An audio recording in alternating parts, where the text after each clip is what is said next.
Hi there, my name is Ron Rogers, and this presentation asks the question, in light of the rapid expansion of the airline and aviation system where we got a lot of very inexperienced people who are able to transition to the left seat, sometimes of wide bodies, is this where we're headed with low-time pilots? Now, the Air Florida accident was probably the first true deregulation accident. What happened back then in the early 80s, there would be a lot of investors who would get together and they'd buy airplanes. And then they'd hire inexperienced pilots on the cheap, and they would operate out of their element of experience and get into trouble.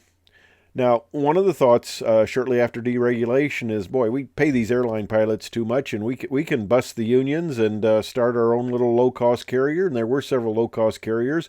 Virtually none of them still exist. And I'm not talking about Southwest. Some people think Southwest is a low-cost carrier. It's not. It's a good carrier, a lot of experience, good pilots. So don't put them in that.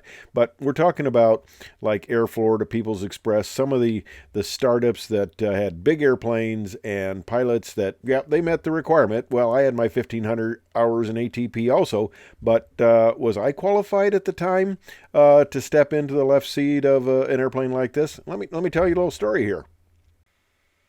All right, this guy, Tricky Dick Ferris. Yeah, he was the CEO of United Airlines back leading up to our strike, May 17, 1985. And he would come into operations before the strike, and he was trying to convince the pilots to come to work, fellas. He liked to call us fellas. He said, come to work, fellas. And he says, you take a junior guy, and I looked a lot younger back then, you take a junior guy like you, and he points right at me because I'm about 4 feet from him. I'd had almost a year with the company. I was a 727 second officer. He says, a junior guy like you can get to be a 747 captain. Well, I'm thinking, here I am, seniority number 6,341. I had 10 people below me. I wasn't totally junior, but I had 10 people below me. But I could go from 6,341 up to number one. Oh, maybe in the first 10.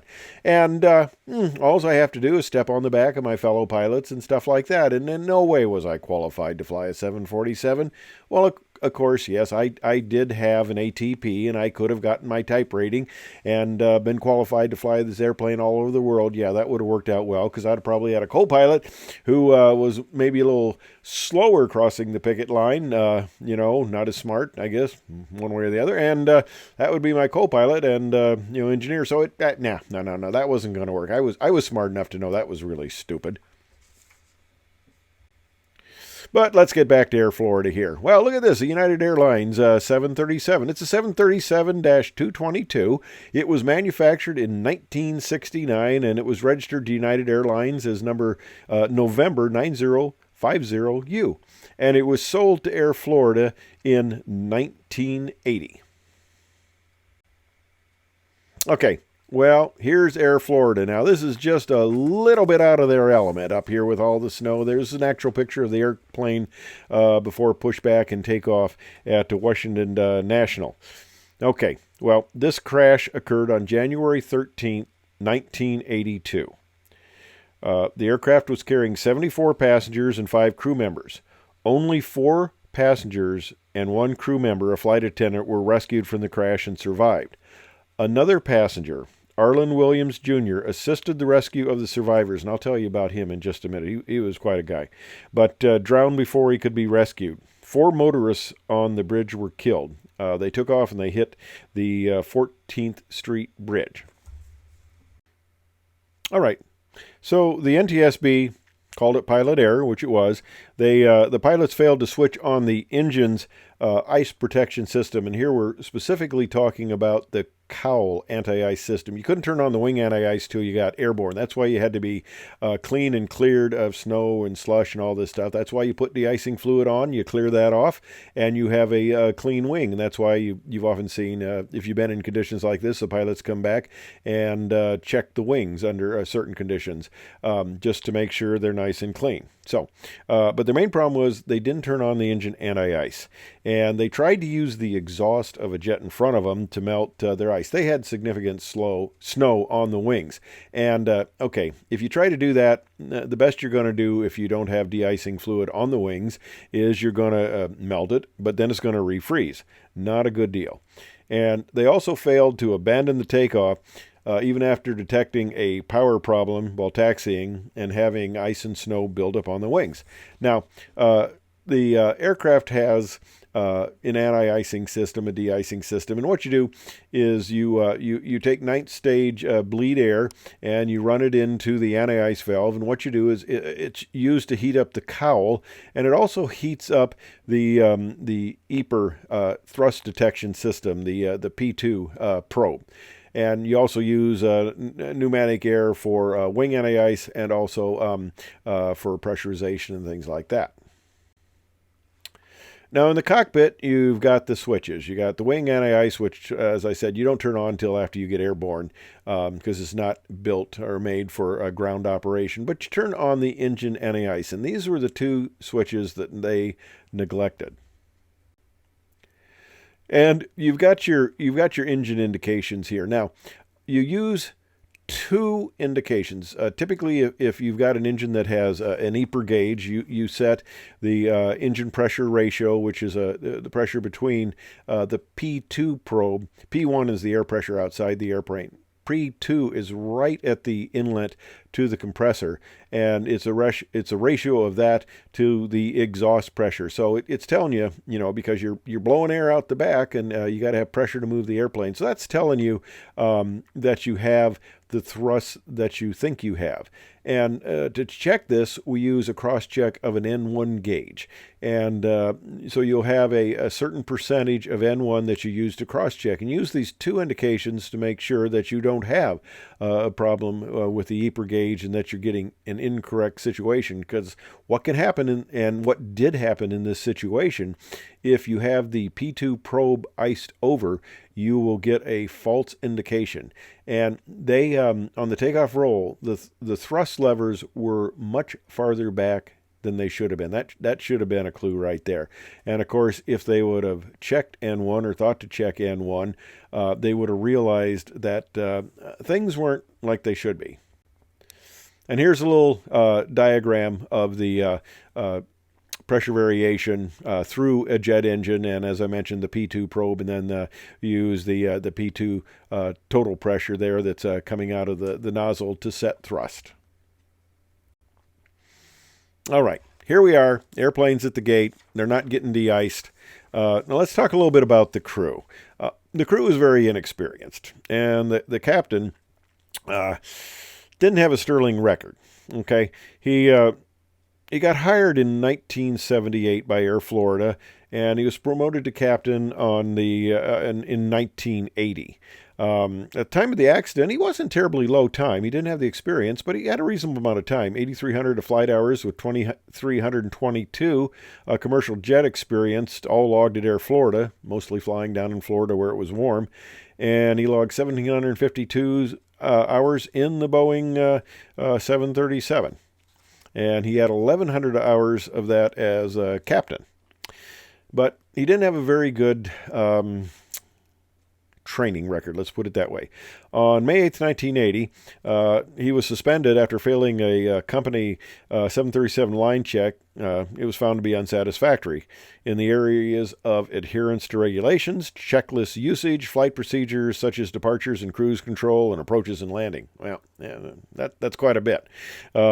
He resumed duties after a retest on August 27, 1980, and on April 24th, 1981, he received an unsatisfactory grade on company recurrent proficiency check. Okay, not really a sterling pilot. Okay, so those things happened, and as I said, the accident occurred on January 13th, 1982. Now let's talk about the first officer.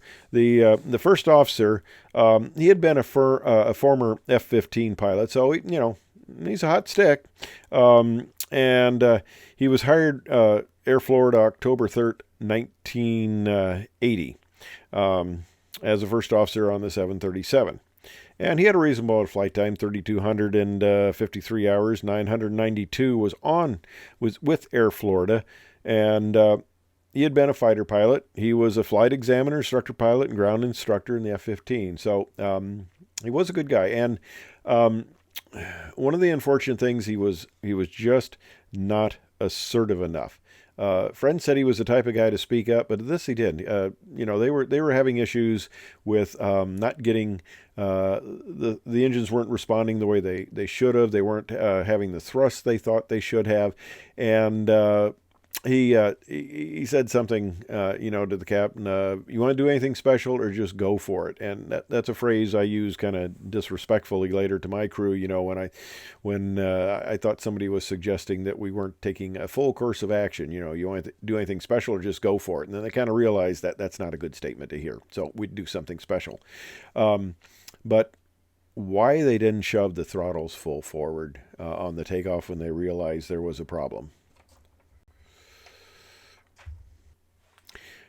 Now, what happens in a situation like this where you don't have a big operation at an airport? You contract with somebody else to do the de-icing. So they contracted with American Airlines to do it, and they came out with a mixture of heated water and monopropylene glycol with their ground-to-service agreement to de-ice the airplane. And they were supposed to cover, as part of the de-icing procedure, the pitot tube, static ports, and engine inlets, but they failed to comply with this, and they used two different operators, two different vehicles, and they had widely different mixture percentages. And anybody who flies for the airlines know we have a lot of different mixtures and type of mixtures, type 1, 2, 3, 4, and that. And they use these various mixtures depending on the condition, the severity of the icing, and the anticipated duration to get out to the airport, get out to the runway. So that was all a factor. And so they get the airplane sort of de-iced. And they couldn't get traction to push it back. And they tried to push it back with the tug for about 30 to 90 seconds, and that wasn't working well. So the crew decided to use reverse thrust. Now, this is not something that you really want to do on low-slung engines, because you can throw debris, FOD, foreign object damage, into the engines and cause a lot of problems. It is just not recommended by the manufacturer, and especially in a situation like this where you can be blowing up snow and slush and things like that. They finally got a tug with chains on it, and they were able to push it back. And it spent another 49 minutes taxiing out to the runway and accumulating snow the entire time. And it's recorded by the cockpit voice recorder that they went through the checklist, but they did not turn on the engine anti-ice switches.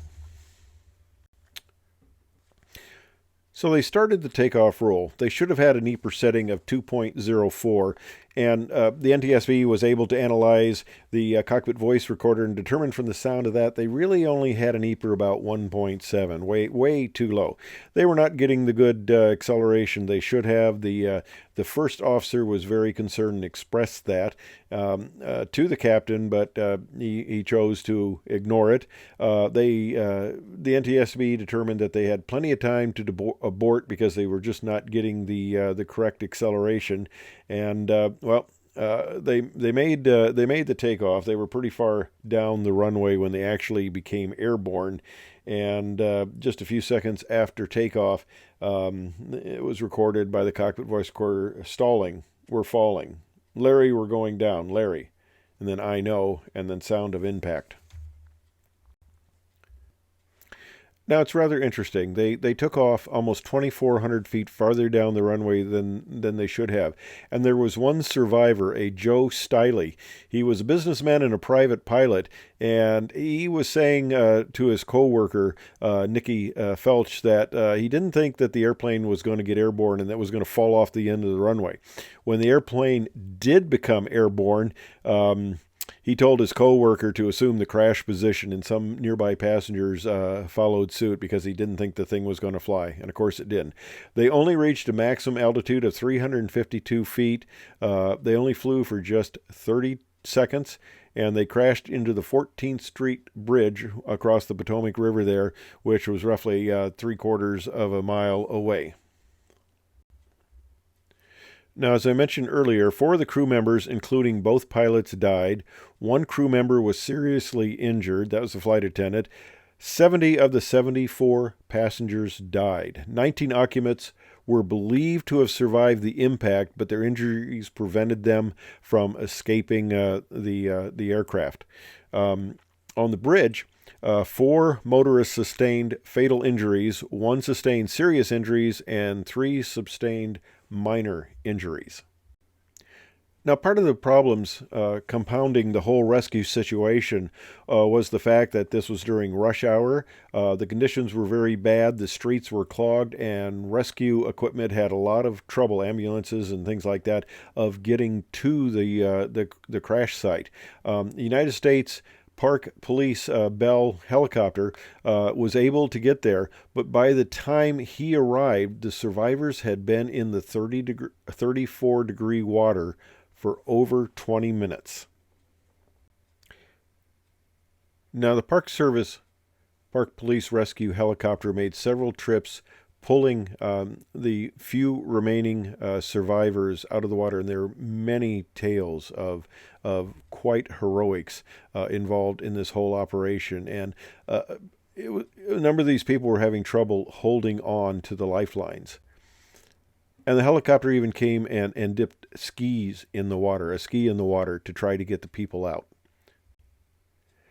And they were able to recover 5 passengers. The 6th passenger, Williams, was stuck in the wreckage, and he wasn't really able to free himself. And he was the only passenger listed as having drowned in the accident. Now, the 6th passenger who had survived the crash and who had repeatedly given up the rescue lines to other survivors before drowning was later identified as a 46-year-old bank examiner, Arlen D. Williams, Jr. And because of his heroic act and selfless act, they renamed the 14th Street Bridge the Arlen D. Williams, Jr. Memorial Bridge in his honor. So the conclusion of the NTSB was that although actual impact speeds were low and well within the survivable limits, the structural breakup of the fuselage and exposure to freezing water was nonetheless proven fatal for all the persons on board the aircraft except those seated in the tail section. The NTSB concluded that the accident was not survivable. They faulted the flight crew's failure to enforce a sterile cockpit during the final pre-flight check procedures. The engine anti-ice heaters were not engaged during ground operations and takeoff, and the decision to take off with snow and ice on the airfoil surfaces of the aircraft. And then the captain's failure to reject the takeoff during the early stages, while his attention was being called to the unusual engine instruments that were not indicating he was producing power. So this was the first deregulation accident, really, where you were opening up the aviation system to inexperienced pilots, people who weren't truly qualified, and some of them not the best to be in the position. The traveling people suffered for it. So that's my synopsis of the situation. I hope you found it informative. Thanks for viewing.